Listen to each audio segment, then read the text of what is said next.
국책 연구기관인 KDI가 최저임금 인상으로 고용이 감소할 수 있다는 보고서를 발표했습니다. 정부 내부의 최저임금 인상 논쟁에서 속도 조절론에 힘이 실리게 됐습니다. 최저임금의 향방 취재기자와 함께 얘기 나눠보겠습니다. 경제부 김현우 기자 나와 있습니다. 김 기자, 정부 내에서 지금 최저임금 속도 조절을 놓고 갑론을박이 벌어지고 있는데 이번 보고서로 인해서 또 논쟁이 더 치열해지겠어요? 네, 그렇습니다. 지금 2020년 최저임금 10,000원 공약을 유지해야 한다는 주장과 인상 속도를 늦춰야 한다는 주장이 정부에서 대립하고 있습니다. 장하성 정책실장을 중심으로 청와대는 공약대로 인상을 지지하고 김동연 경제부총리를 중심으로 한 기재부는 속도 조절을 내세우고 있습니다. 최저임금이 2020년에 10,000원이 되면 내년에 96,000명, 2020년에 144,000명이 일자리를 잃을 것이라고 전망한 KDI 보고서는 김동연 부총리의 주장에 힘을 실어줬습니다. 그렇군요. 김 기자, 청와대가 이 소득주도 성장을 놓고 정부 내부 갈등을 사전에 이제 수습하지 못하고 오히려 키우고 있다, 이런 지적이 나오고 있거든요. 네, 그렇습니다.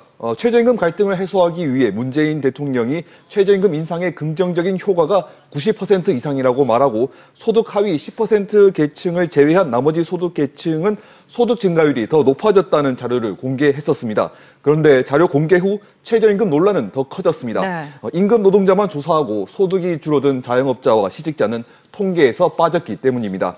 그래서 입맛에 맞는 자료만 뽑아 소득주도 성장을 옹호했다는 비판이 나오고 있습니다.